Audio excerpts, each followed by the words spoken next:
24/7 close monitor করার জন্য শুধুমাত্র তার সেলেই রাখা হয়েছিল স্পেশাল সিসিটিভি ক্যামেরা।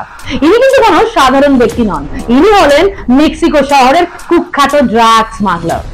তার সেলটা ছিল অদ্ভুত রকমের, আলো তো ছাড়ুন, সামান্য হাওয়া পর্যন্ত প্রবেশ করতে পারতো না। কিন্তু তার ওই ছোট্ট সেলের মধ্যে একটা এক্সেপশনাল জোন ছিল, বেডিং এরিয়া। আর সেখানে ঢুকেই তিনি গোটা জেল থেকে নিমিষের মধ্যে হাওয়া হয়ে গেলেন। কি হয়েছিল সেই দিন রাত্রে, কে ছিলেন তিনি?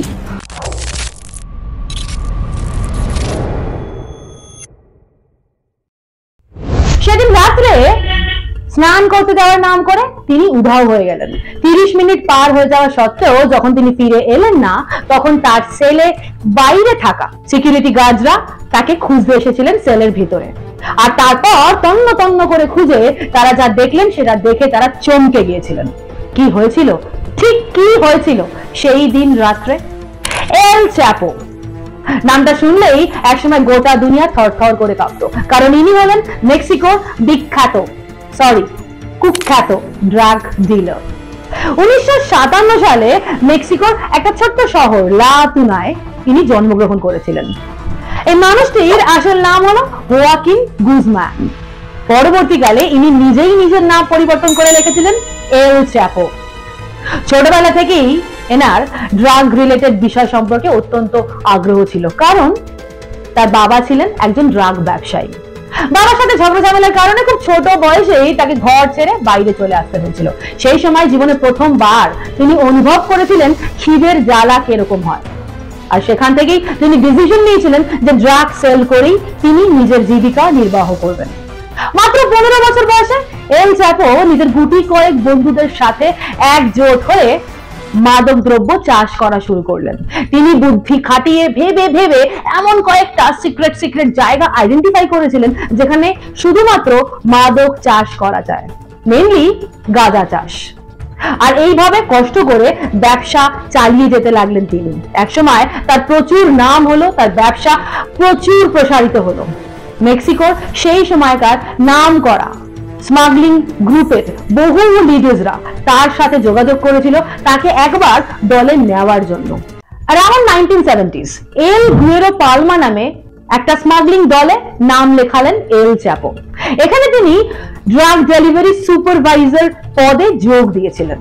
এই সময় তিনি অত্যন্ত ডেডিকেশনের সাথে কাজ করতেন। যদি কেউ ডেলিভারি দিতে একটু লেট করত কিংবা কাউ যদি কাজে সামান্য ভুল হতো, তাহলে তিনি তাকে ডাইরেক্ট শুট করে দিতেন। I repeat, no second chance. পরবর্তীকালে অর্থাৎ অ্যারাউন্ড 1980s তিনি মেক্সিকোর সবচেয়ে কুখ্যাত এবং সবচেয়ে বড় ড্রাগ কার্টেল গ্যাংয়ের নাম লিখালেন, যার লিডার ছিলেন পেদ্রো আভিলেস পেরেস। এই দলে মূলত তিনি লজিস্টিক সুপারভাইজার হিসেবে যোগ দিয়েছিলেন। এখানে তার একমাত্র দায়িত্ব ছিল কলম্বিয়া থেকে মেক্সিকোতে আসা সমস্ত ড্রাগগুলোকে প্রপার শিডিউল অনুযায়ী ডেলিভার করা। কিন্তু কিছুদিনের মধ্যেই ইন্টারনাল ওয়ার জনিত কারণে পেদ্রোকে অ্যারেস্ট করা হয়েছিল। স্বভাবতই তার গ্যাং পুরোটাই ভেঙে চুরমার হয়ে গেছিল। আর এই সুযোগকে কাজে লাগিয়ে এল চ্যাপো তার নিজের দল তৈরি করলেন, যার নাম তিনি দিলেন সিনালোয়া কার্টেল। মেক্সিকো থেকে আমেরিকা ড্রাগ স্মাগল করার জন্য মেইনলি দুটো রাস্তা ব্যবহার করা হতো। একটা হলো ক্যারিবিয়ান রুট, আরেকটা হলো মেক্সিকো বর্ডার। কিন্তু আমেরিকান এজেন্টসরা এই ক্যারিবিয়ান রুটের ওপর একদম পাখির চোখ করে বসেছিল সেই সময়, যার জন্য তখন প্রচুর স্মাগলারদের অ্যারেস্ট করা হচ্ছিল দলে দলে। কিন্তু এই পরিস্থিতিকে কাজে লাগিয়ে এল চ্যাপো মাথা খাটালেন কিভাবে মেক্সিকোর বিভিন্ন বর্ডারের মধ্যে দিয়ে গোপন রাস্তা তৈরি করা যায়, যাতে নিশ্চিন্তে ড্রাগ পাচার করার কাজ চালিয়ে যাওয়া যায়। আমেরিকায় ড্রাগ পাচার করার জন্য এল চ্যাপো বিভিন্ন টেকনিক ফলো করতেন। মেথামফেটামিন, কোকেন, হিরোইন, এক্সট্যাসি, এমনকি গাঁজাও তিনি চাষ করতেন এবং পাচার করতেন। কিন্তু আমেরিকায় ড্রাগ স্মাগল করা কিন্তু মোটেও কোনো সহজ কাজ ছিল না। তাই এল চ্যাপো নিখুঁতভাবে বুদ্ধি খাটাতেন সঠিক স্ট্র্যাটেজি ফলো করার জন্য। তিনি মেইনলি ড্রাগের প্যাকেজিং এর উপর নজর দিতেন। যেমন ধরুন, মাদক দ্রব্যের গন্ধ কমিয়ে দিতেন। অর্থাৎ মনে করুন কোকেন, তার গন্ধ কমিয়ে সেটাকে তিনি হয় গাড়ির চাকার রিং এর ভিতর, কিংবা ড্রাই রেড চিলিজের ক্যানের ভিতর, কিংবা ফায়ার এক্সটিংগুইজারের ভিতর এমন করে পুড়ে দিতেন যাতে সেটা স্নিফার ডগ পর্যন্ত গন্ধ শুকে আইডেন্টিফাই করতে না পারে। যেহেতু কোকেন এবং গাঁজা অনেক বেশি সহজলভ্য ছিল, তাই এগুলোর উপরই এল চ্যাপে বিশেষ করে ফোকাস দিতেন। কিন্তু এর থেকে আরো একটা প্রবলেম অ্যারাইজ হচ্ছিল, জানেন তো কি বলুন তো? এর থেকে যে মেইন প্রবলেমটা অ্যারাইজ হচ্ছিল সেটা হলো কোকেন এইভাবে পাচার করা সম্ভব হলেও অন্যান্য মাদকজাত দ্রব্য এইভাবে প্যাকেজিং করলে তার গুণগত মান অর্থাৎ কোয়ালিটি রিডিউস হয়ে যাচ্ছিল। আর তাই সেই সময় বাধ্য হয়ে এল চ্যাপোকে একটা নতুন স্ট্র্যাটেজি ইনভেন্ট করতে হয়, আর এই স্ট্র্যাটেজি পরবর্তীকালে তার ট্রেডমার্ক হয়ে ওঠে। আপনারা শুনলে জাস্ট চমকে যাবেন। তিনি তৈরি করলেন আন্ডারগ্রাউন্ড টানেল বা মাটির তলার সুড়ঙ্গ। নিজের বুদ্ধি খরচা করে কোটি কোটি টাকা ডলার ইনভেস্ট করে তিনি স্কিলড প্রফেশনালসদের হায়ার করে আনলেন। 1990s আমেরিকান এফবিআই এজেন্টসরা হতবাক হয়ে গেছিল এল চ্যাপেলের তৈরি করা প্রথম টানেলটা দেখে, যেটা ছিল প্রায় 300 ফুট দীর্ঘ, যেখানে পর্যাপ্ত ইলেকট্রিসিটি সাপ্লাই ছিল, যে কারণে একজন মানুষ আরামসে হাঁটা চলা করে বেশ কিছুক্ষণ থেকে যেতে পারবেন, প্রাণহানির কোনো আশঙ্কা নেই। পরবর্তীকালে আরো ইনভেস্টিগেশন চালিয়ে জানা গিয়েছিল যে তিনি অত্যন্ত স্মার্টলি বুদ্ধি খরচ করে এই টানেলগুলো এমন ভাবে তৈরি করতেন যে মোস্ট অফ দ্য টাইম টানেলগুলো শেষ হতো একটা বাড়ির মধ্যে প্রবেশ করে, অর্থাৎ যেটাকে বলা হতো এল চ্যাপোর সেফ হাউস।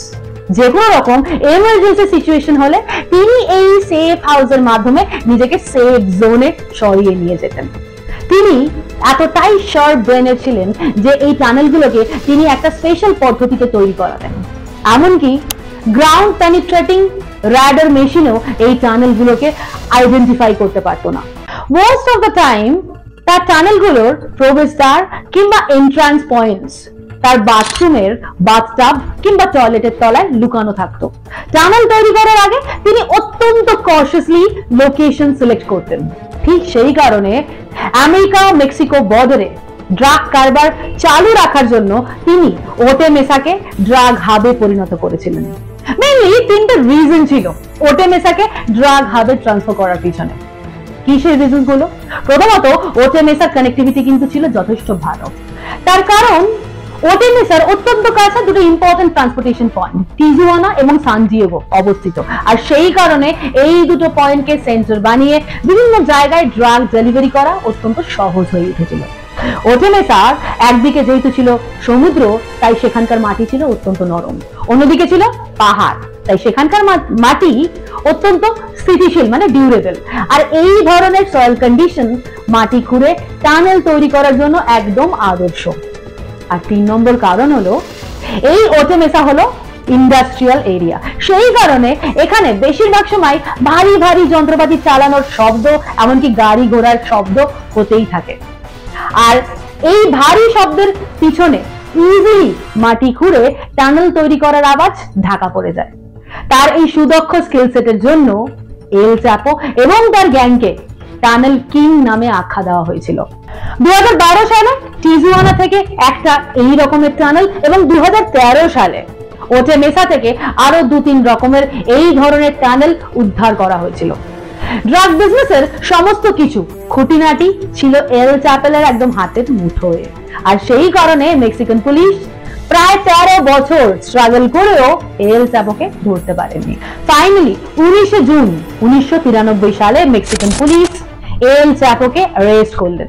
তাকে দেওয়া হলো 20 বছরের কারাদণ্ড। কিন্তু পরবর্তীকালে তিনি তার পাওয়ার, ইনফ্লুয়েন্স এবং টাকা পয়সা ইউজ করে জেলের কর্মকর্তাদের বশে নিয়ে এসেছিলেন। আর তারপর প্রায় সময়ই তিনি জেলের ভিতর লাক্সারিয়াস লাইফস্টাইল মেনটেন করতেন, এমনকি স্মাগলিং এর মিটিং পর্যন্ত অ্যারেঞ্জ করতেন। 2001 সালে মেক্সিকো সুপ্রিম কোর্ট মেক্সিকো এবং আমেরিকার মধ্যে বন্দি বিনিময় অর্থাৎ প্রিজনার এক্সচেঞ্জের যে নিয়ম কানুন আছে সেগুলোকে অনেক শিথিল করে দিয়েছিল। At the same time El Chapo এটা ভালো করে জানতেন যে তিনি যদি আমেরিকান পুলিশের হাতে ধরা পড়ে যান তাহলে তার পালিয়ে বেঁচে যাওয়ার কোনো চান্স নেই। আর সেই কারণে তিনি সেই সময় ডিসিশন নিয়েছিলেন প্রথমবার জেল থেকে পালিয়ে যাওয়ার। এই জন্য তিনি সেই জেলের সমস্ত কর্মকর্তাদের প্রায় $20 লাখ ঘুষ দিয়েছিলেন। আর তারপর একটা লন্ড্রি বাস্কেটে নিজেকে পার্সেল করে জাস্ট ধাওয়া হয়ে গিয়েছিলেন জেল থেকে। এরপর প্রায় 13টা বছর তিনি আত্মগোপন করেছিলেন। সেই সময় কিন্তু তিনি তার টানেল ওয়েব স্মাগলিং এর কাজকর্ম এবং আদার ক্রিমিনাল অ্যাক্টিভিটিস লুকিয়ে লুকিয়ে চালিয়ে যাচ্ছিলেন। কিন্তু এই সুখ তার বেশি দিন স্থায়ী হলো না। 13 বছর ধরে মেক্সিকান পুলিশ অপেক্ষা করছিলেন এল চ্যাপোকে অ্যারেস্ট করার জন্য। যেই মুহূর্তে তারা খবর পেলেন এল চ্যাপোর সেফ হাউসে চালানো হলো রেড তার বাড়িতে। অন্যান্য সময়ের মতো এবারও এল চ্যাপো আরো একবার পালানোর পরিকল্পনা করলেন। আর সেই প্ল্যান অনুযায়ী তিনি যেই মুহূর্তে তার বাথরুমের ভিতর বাথটাবের তলায় লুকোনো টানেলের ভিতর প্রবেশ করতে যাচ্ছিলেন, সেই মুহূর্তেই তাকে খপাত করে অ্যারেস্ট করলেন মেক্সিকান পুলিশরা। তারা এইবার আরো বেশি অ্যালার্ট ছিলেন। এল চ্যাপোকে নিয়ে গিয়ে রাখা হলো মেক্সিকোর সবচেয়ে সিকিউরড জেলখানায়। এই সেলে শুধুমাত্র তাকে 24 ঘন্টা মনিটর করার জন্য রাখা হলো স্পেশাল সিসিটিভি ক্যামেরা।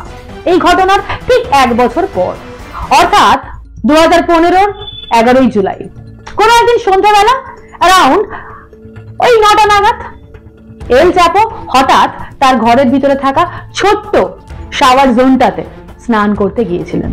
কিন্তু প্রায় 30 মিনিট হয়ে গেছিল, তিনি ফিরে আসছিলেন না। এটা দেখা মাত্রই যখন বাইরের সিকিউরিটি গার্ডরা সেলের ভিতরে ঢুকে খুঁজতে শুরু করলেন, তখন তারা এল চ্যাপোর টিকি অবধি খুঁজে পেলেন। তারপর তন্ন তন্ন করে খুঁজে উদ্ধার করা হলো যে ওই শাওয়ার জোনের অর্থাৎ বাথরুমের নিচের ফ্লোর কেটে তিনি প্রায় 33 ফুট গভীর গর্ত করেছেন, যেখানে বানানো হয়েছিল প্রায় 5 ফুট 7 ইঞ্চি চওড়া একটা টানেল, যেটা প্রায় 1 কিলোমিটার লম্বা ছিল। অর্থাৎ মানুষ চলাচলের জন্য একদম উপযুক্ত, সেখানে ছিল পর্যাপ্ত হাওয়া বাতাসও। আর সেই টানেল দিয়েই তিনি পৌঁছে গিয়েছিলেন তার সেফ জোন অর্থাৎ তার নিজের বাড়িতে। কিন্তু এইভাবে তিনি বেশি দিন পালিয়ে বাঁচতে পারেননি। এই ঘটনারও প্রায় 1 বছর পর, অর্থাৎ 2016 সালের 8ই জানুয়ারি পুনরায় মেক্সিকান পুলিশ তার বাড়িতে অ্যাটাক চালালো। আর এইবার তাকে আর কোনো সুযোগ দেওয়া হলো না বাঁচার। তাকে দেন অ্যান্ড দেয়ার অ্যারেস্ট করে সাথে সাথে তুলে দেওয়া হলো আমেরিকান গভর্নমেন্টের হাতে। 2017 সালে আমেরিকান গভর্নমেন্ট তাকে নিয়ে চলে আসলেন কলোরাডোর সুপার ম্যাক্স জেলে। বর্তমানে এই জেলেই রয়েছেন এল চ্যাপো, মেক্সিকোর কুখ্যাত ড্রাগ ডিলার। আজীবন কারাদণ্ডের সাজা ভোগ করছেন তিনি এই মুহূর্তে। কিন্তু হাজার টাইট সিকিউরিটি থাকা সত্ত্বেও আমেরিকান গভর্নমেন্ট কিন্তু মাঝে মাঝেই দুশ্চিন্তায় পড়ে যান, ভয়ে আচ্ছন্ন হয়ে যান, এটা ভেবে যে এমন একজন তীক্ষ্ণ বুদ্ধি সম্পন্ন স্মার্ট ড্রাগ ডিলার যে কোনো সময় যে কোনো ছল চাতুরি খাটিয়ে মুহূর্তের মধ্যে পুরো জেলের ভিতর থেকে ভ্যানিশ হয়ে যাবেন। আচ্ছা, আপনারা একবার ভেবে দেখুন তো, এইরকম শার্প ব্রেন ইন্টেলিজেন্ট মানুষজন যদি নোবেল প্রফেশনে আসতেন, তাহলে মেক্সিকো সহ আরো অন্যান্য দেশের উন্নতি হতো কিনা। আশা করি আজকের এপিসোড আপনাদের ভালো লেগেছে। যদি ভালো লেগে থাকে একটা লাইক করবেন, আর আমাদের সাপোর্ট করার জন্য আমাদের চ্যানেলটাকে সাবস্ক্রাইব করবেন। আপনারা সকলে অনেক ভালো থাকবেন। আবার দেখা হবে আরো একটা নতুন এপিসোড নিয়ে।